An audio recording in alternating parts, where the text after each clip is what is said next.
সবাইকে আতঙ্কের কণ্ঠর পক্ষ থেকে স্বাধীনতা দিবসের অনেক অনেক শুভেচ্ছা জানাই। উৎসবের এই আলোয় যখন মেতে ওঠে গোটা দেশ, তখন পেছনের ইতিহাস কি সত্যিই ঘুমিয়ে থাকে? যে রক্তে আমাদের এই স্বাধীনতা, সেই 1947 সালের কোনো অন্ধকার সেলে আজও কি ঘুরে বেড়ায় কোনো অতন্ত্র প্রহরীর আত্মা? আজকের এই স্বাধীনতা দিবস উপলক্ষে আপনাদের জন্য নিয়ে এসেছি এক গা ছমছমে স্পেশাল গল্প, শেষ প্রহরীর অমর কসম। কানে হেডফোন গুঁজে নিন, চলুন প্রবেশ করা যাক ইতিহাসের এক রহস্যময় অধ্যায়ে। শুরু হচ্ছে গল্প শেষ প্রহরীর অমর কসম। গল্প পাঠে আমি রয়েছি অনল।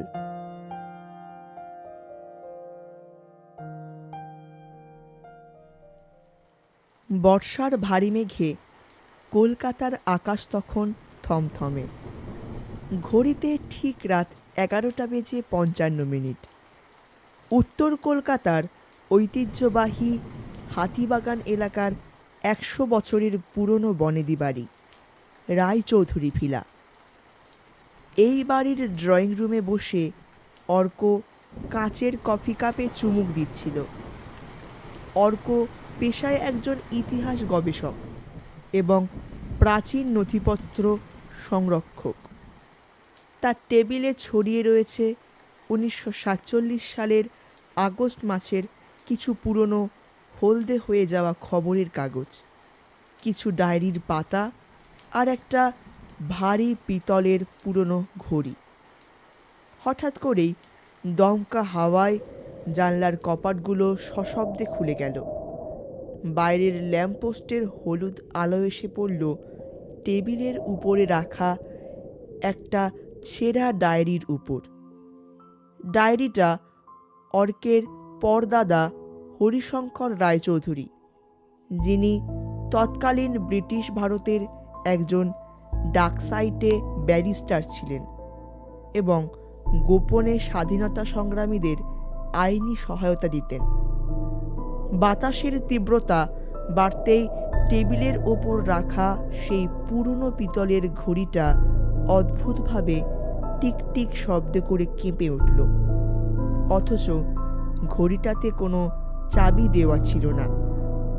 বহু বছর ধরে ওটা বন্ধই পড়েছিল। অর্ক অবাক হয়ে ঘড়িটার দিকে তাকিয়ে থাকল। ঘড়ির কাঁটাগুলো উল্টো দিকে ঘুরতে শুরু করেছে। 12টা থেকে 11:50, তারপর 11:40। ঠিক তখনই ঘরের চারপাশের তাপমাত্রা হঠাৎ করে কয়েক ডিগ্রি নেমে গেল। চৌকাঠ পেরিয়ে অতীতে অর্ক অনুভব করল তার পা দুটো যেন আর তার নিয়ন্ত্রণে নেই। একটা অচেনা ঠান্ডা বাতাস তাকে ঘিরে ধরল। চোখের পলক ফেলতে না ফেলতে তার চারপাশের আধুনিক ড্রয়িং রুমটা উধাও হয়ে গেল। তার বদলে সে নিজেকে দেখতে পেল এক ভয়ানক রক্তস্নাত পরিবেশে। চারিপাশে গোঙানির আওয়াজ, বুটের শব্দ আর কামানের গর্জনের প্রতিধ্বনি। আকাশটা কালচে লালে আচ্ছন্ন। উপরে লেখা সাইনবোর্ডে দেখা যাচ্ছে আলিপুর সেন্ট্রাল জেল, 14ই আগস্ট 1947। অর্ক বুঝতে পারল সে কোনোভাবে টাইম লুপ বা সময়ের অতীতে এসে পড়েছে।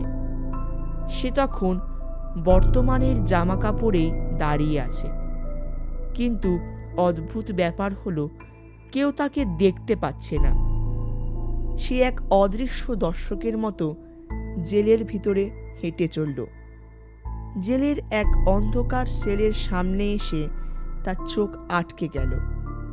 সেলের ভিতরে শিক ধরে বসে আছে এক তরুণ বিপ্লবী। বয়স বড়জোর 22 কি 23 হবে। গায়ে একটা মলিন খাদি কুর্তা। তার বুক চিরে বয়ে গেছে রক্তের ধারা। সারা শরীরে নির্যাতনের নীলচে দাগ, কিন্তু তার চোখের চাহনিতে যে আগুন জ্বলছে তা হাজারটা সূর্যকেও হার মানাতে পারে। তরুণটির নাম সুরজিৎ সেনগুপ্ত। অর্ক তার পরদাদার ডায়েরিতে এই নামটা বহুবার শুনেছে, এমনকি পড়েওছে। সুরজিৎ ব্রিটিশদের চোখে মোস্ট ওয়ান্টেড এক স্বাধীনতা সংগ্রামী, যিনি গত রাতেই এক ব্রিটিশ অফিসারের উপর সফল আক্রমণ চালিয়ে ধরা পড়েছিলেন। সেলের ঠিক বাইরে টর্চ এবং বুটের আওয়াজ শোনা গেল। জেলের ক্রুড সুপারিনটেন্ডেন্ট মিস্টার কনওয়াল এসে দাঁড়ালো সুরজিতের সেলের সামনে। তার মুখে এক নিষ্ঠুর পৈশাচিক হাসি। কি হে সেনগুপ্ত, কাল তোমাদের তথাকথিত স্বাধীনতা সূর্য উঠবে বলে তোমরা খুব লাফালাফি করিতেছ। কর্নওয়াল বিদ্রোপের সুরে বলল, তো ওই নেতারা তো লাল কেল্লায় পতাকা তুলিবার জন্য স্বপ্ন দেখিয়াছেন, আর তুমি কাল ভোরে এই ফাঁসির কাঠে ঝুলিবে। কেমন লাগিতেছে তোমার?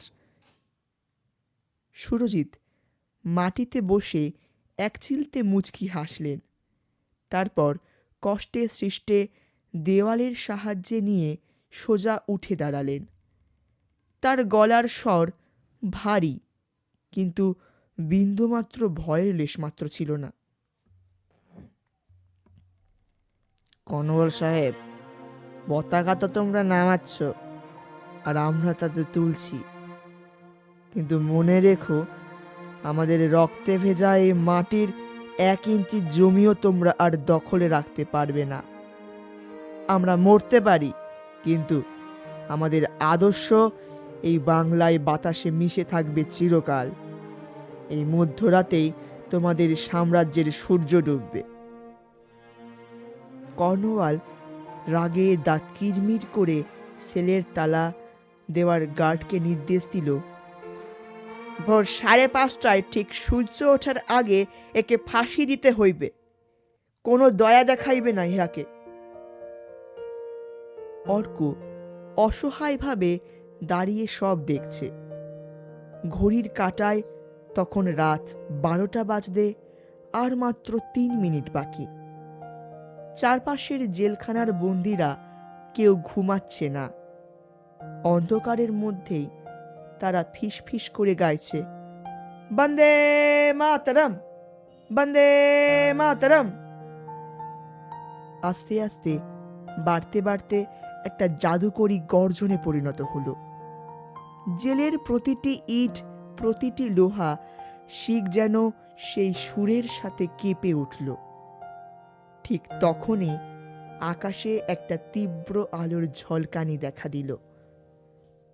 ঘড়ির কাঁটা যখন ঠিক 12টা ছুঁল, চারপাশটা একটা অদ্ভুত থমথম নীরবতায় ঢেকে গেল। ব্রিটিশ গার্ডরা হঠাৎ করে নিজেদের বন্দুক ফেলে দিয়ে ভয়ে থরথর করে কাঁপতে লাগলো।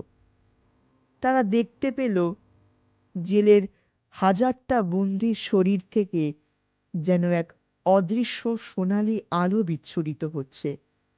সুরজিৎ সেলের ভিতর সোজা হয়ে দাঁড়িয়ে 2 হাত দিয়ে লোহার শিক দুটো শক্ত করে ধরলেন। তার মুখ দিয়ে এক অদ্ভুত গম্ভীর কণ্ঠস্বর বেরিয়ে এলো, যা পুরো জেল চত্বরে প্রতিনিধিত্ব হলো। স্বাধীনতার এই প্রথম প্রহরে আমরা প্রতিজ্ঞা করেছি, এই বাংলার মাটিতে কোনো অন্যায়, কোনো পরাধীনতা আমরা টিকতে দেব না। যতদিন না এই দেশ থাকবে, ততদিন আমরা মাটির পাহারাদারের মতো বেঁচে থাকব। সেই মুহূর্তেই একটা বজ্রপাতের মতো শব্দ হলো। আকাশ ফেটে এক অপূর্ব আলোর চারপাশটা ভেসে গেল। ব্রিটিশ অফিসার কর্নওয়াল ভয়ে মাটিতে লুটিয়ে পড়ল। অর্ক, অর্ক, এই অর্ক, শুনছিস?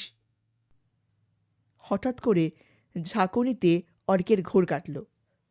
চোখ খুলে সে দেখল সে তার নিজের ড্রয়িং রুমে সোফায় বসে আছে। তার মা কফি কাপ হাতে সামনে দাঁড়িয়ে চিন্তিত মুখে তার দিকে তাকিয়ে আছেন।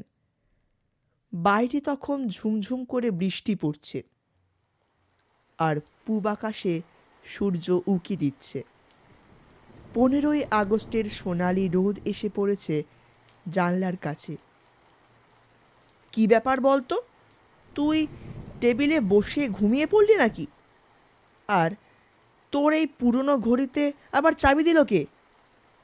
এটা তো আজ সকালে হঠাৎ টিকটিক করে বেজে উঠল। মা অবাক হয়ে বললেন। অর্ক আর কোনো কথা বলতে পারল না। সে ধীরে ধীরে তার টেবিলে রাখা সেই পুরনো ডায়েরিটার পাতা উল্টালো। ডায়েরির শেষ পাতায় তার পরদাদা হরিশঙ্কর রায়চৌধুরীর হাতে লেখা একটা লাইন চকচক করছে। 14ই আগস্টের সেই মধ্যরাতে সুরজিৎ আর ফেরেনি। ও মিশে গেছে এই দেশের স্বাধীনতার বাতাসে। ওরাই আমাদের আসল পাহারাদার। অর্ক জানলার বাইরে তাকালো। হাতিবাগান মোড়ের রাস্তায় ছোট ছোট ছেলেমেয়েরা হাতে জাতীয় পতাকা নিয়ে আনন্দ করতে করতে প্রভাত ফেরি বের করেছে। বাতাসের একটা হালকা ঝাপটা এসে অর্কের চুলগুলো উড়িয়ে দিল। অর্কের মনে হলো সেই বাতাসের সাথে মিশে যেন কানে কানে ফিস ফিস করে কেউ ডাকছে, শুভ স্বাধীনতা দিবস অর্ক। দেশ ভালো আছে তো?